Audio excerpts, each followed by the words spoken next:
काठमांडू से प्लेन में सवार लोगों को इस बात का जरा भी इल्म नहीं होगा कि ये उनकी आखिरी उड़ान होगी।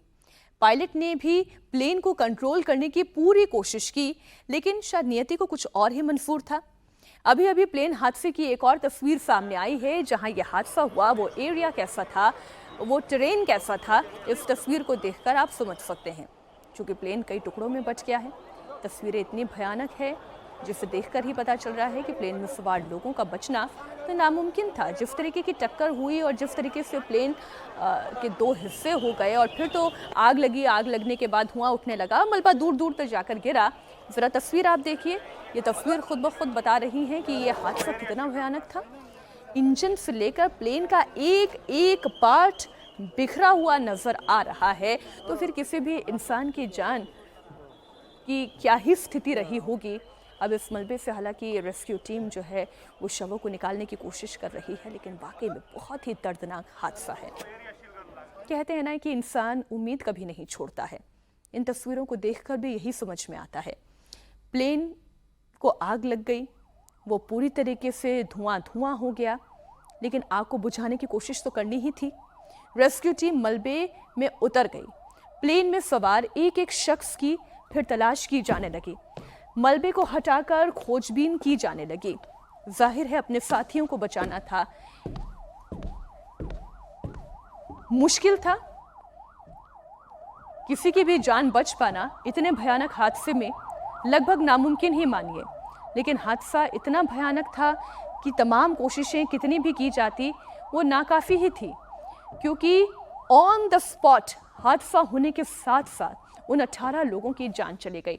आइए अब मैं आपको बताती हूँ कि यह हादसा आखिर हुआ कहाँ।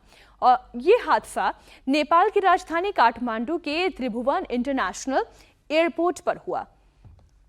जो विमान क्रैश हुआ है वो नेपाल के सौर्य एयरलाइंस का विमान है N9AME CRJ 200। जो विमान क्रैश हुआ है वो नंबर भी हमने आपके सामने रख दिया है। सौर्य एयरलाइंस के प्लेन में पायलट, क्रू मेंबर के साथ साथ टेक्नीशियन और 19 लोग सवार थे। ये सभी लोग काठमांडू से पोखरा की तरफ जा रहे थे जिस वक्त ये विमान दुर्घटनाग्रस्त हुआ। अभी तक सामने आई जानकारी के मुताबिक 18 लोगों की जान ऑन स्पॉट हो गई है। घायल पायलट मनीष शाक्य फिलहाल अस्पताल में भर्ती हैं। जब उनसे बातचीत हो पाएगी, जब पूछताछ होगी, तभी ये सामने आ पाएगा कि आखिर ये हादसा कैसे हुआ। पायलट ने प्लेन पर से संतुलन आखिर कैसे खो दिया। आपने देखा कि टेक ऑफ करने के साथ साथ विमान एक तरफ झुक गया था और फिर वो तेजी से जमीन पर आकर टकराया और वो क्रैश हो गया। पायलट चश्मदीद है। पायलट खुद उस वक्त प्लेन में क्योंकि मौजूद थे, उस विमान को चला रहे थे, वो बता पाएंगे। प्लेन के साथ आखिर हुआ क्या, ये क्यों क्रैश हुआ, उसे हम आपको समझाने की कोशिश करते हैं। काठमांडू के त्रिभुवन एयरपोर्ट पर आज सुबह 11 बजे प्लेन ने टेक ऑफ किया। उड़ान भरने के कुछ ही सेकंड के अंदर अंदर विमान नीचे आ गिरा और आग की लपटों में घिर गया। प्लेन के रनवे के साउथ से पोखरा के लिए ये टेक ऑफ कर रहा था और टेक ऑफ के दौरान ही रनवे पर यह प्लेन फिसल गया।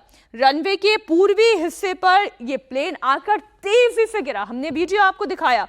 बुद्धा एयर हैंगर और रेडार स्टेशन के बीच में चूंकि एक गड्ढा था और ये टक्कर इतनी भयानक थी, ये ब्लास्ट इतना भयानक था कि प्लेन टुकड़े टुकड़े हो गया और बड़े गड्ढे में जा गिरा। रनवे से टकराते हुई प्लेन में आग लग गई, धुआं उठने लगा और तभी रेस्क्यू टीम भी वहां पर पहुंचने लगी। सोशल मीडिया पर जो तस्वीरें आ रही हैं, जो वीडियोस आ रही है, वो लगातार हम आपके सामने रख रहे हैं। सौर्य एयरलाइंस का ये प्लेन इंजन परीक्षण के लिए पोखरा जा रहा था।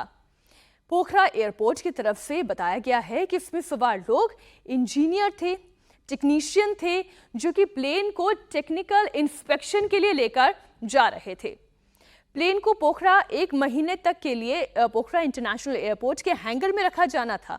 वहां पर इसकी तकनीकी खामियों को दूर करना था, लेकिन इससे पहले ही प्लेन वहां पर पहुंच पाता, ये भयानक हादसा हो गया।